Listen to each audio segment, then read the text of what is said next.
एकेकाळी एक तरुण बौद्ध भिक्षू होता ज्याच्या मनात नकारात्मक विचारांनी त्याला खूपच त्रास होत असे.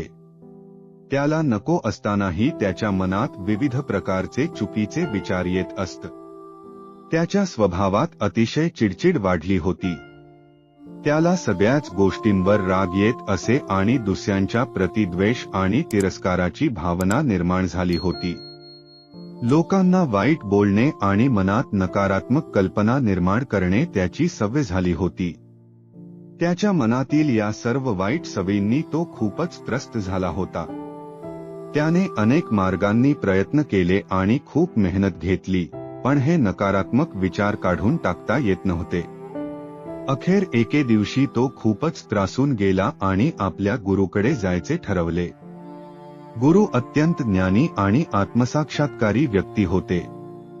तरुण भिक्षूने गुरुदेवांना विचारले, गुरुदेव, मी माझ्या मनातील नकारात्मक विचार कसे काढू शकतो? गुरुदेवांनी उत्तर दिले, नकारात्मक विचार हे ढगांसारखे असतात, जे स्पष्ट आकाशाला झाकून टाकतात. जर तुम्हाला स्पष्ट आकाश पाहायचे असेल तर हे ढग काढून टाकावे लागतील. ठीक आहे, तर तुम्हाला तुमच्या मनातील नकारात्मक विचार काढायचे असतील तर सगळ्यात आधी तुम्हाला तुमच्या नकारात्मक विचारांचे मूळ कारण ओळखून त्यांचा नाश करावा लागेल. तरुण भिक्षूला गुरूंचे हे उत्तर नीट समजले नाही. म्हणून त्याने गुरूंना थोड्या अधिक तपशीलवार समजावून सांगण्याची विनंती केली. मग गुरुने आपल्या शिष्याला एक गोष्ट सांगायला सुरुवात केली. एकदा एक माणूस जंगलातून जात असताना त्याला वाटेत एक साप दिसला. साप पाहून तो माणूस घाबरला आणि तिथून पळू लागला. पळता पळता त्याचा पाय दगडाला लागला आणि तो खाली पडला. त्याला खूप लागले. जेव्हा तो उठला आणि मागे पाहिले तेव्हा त्याला कळले की तो साप नव्हता, तर सापाच्या आकाराचे लाकूड होते, जे रस्त्यावर पडले होते. हे पाहून त्या माणसाला कळले की त्याच्या दुखापतीचे कारण साप नाही तर त्याची भीती आणि नकारात्मक विचार आहे. गोष्टीचा शेवट करून गुरूंनी तरुण भिक्षूला सांगितले की मनाचे नकारात्मक विचार ही या गोष्टीतील सापासारखीच आहे, जी तुमच्या समस्यांचे मूळ कारण नाही. उलट तुमच्या नकारात्मक विचारांचे कारण हे उदासीन भावना आणि भूतकाळाचे अंश आहेत, जे नकारात्मक विचार आणि रागाच्या रूपात बाहेर येतात. म्हणूनच जर तुम्हाला तुमच्या मनातील नकारात्मक विचार काढायचे असतील तर त्याचे मूळ कारण ओळखून त्यांचा नाश करावा लागेल. आता आपण ही गोष्ट आपल्या जीवनात कशी लागू करू शकतो?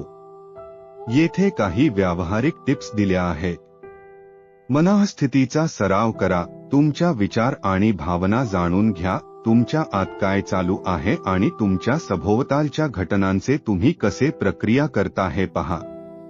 तुमच्या हट्टी मनात येणाऱ्या प्रत्येक नकारात्मक विचाराचे मूळ शोधण्याचा प्रयत्न करा.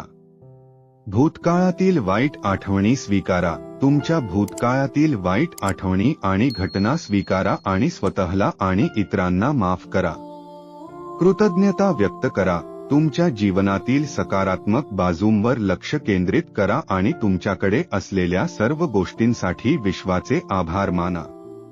कृतज्ञता व्यक्त केल्याने आमचा दृष्टिकोन सुधारतो आणि आपल्या आतून नकारात्मक भावना दूर होतात. स्वतःवर आणि इतरांवर दया करा, कारण नकारात्मक विचार हे स्वहानी आणि स्वतुलनेतून उद्भवतात. आपल्या आत करुणा असल्यामुळे आपण अधिक सकारात्मक आणि समाधानी जीवन जगू शकतो. थोडक्यात, ही गोष्ट आपल्याला शिकवते की नकारात्मक विचार हे आपल्या समस्यांचे मूळ कारण नाही. खरे समस्या आपल्या आत खोलवर आहेत. या विचारांचे मूळ कारण ओळखून आपण आपले विचार आपल्या मनातून काढू शकतो आणि अधिक आनंदी आणि शांत जीवन जगू शकतो.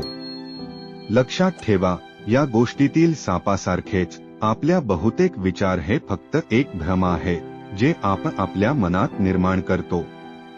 निष्कर्ष, या गोष्टीतील संदेश आपल्याला अधिक सकारात्मक, आनंदी आणि शांत जीवन जगण्याची प्रेरणा देतो. आपल्या मनातील नकारात्मक विचारांचे मूळ कारण शोधून त्यांचा नाश करणे हीच आपली खरी ताकद आहे. आपल्या जीवनातील प्रत्येक क्षणाला सकारात्मक दृष्टिकोनाने पाहणे आणि त्याचा आनंद घेणे हेच आपले ध्येय असले पाहिजे.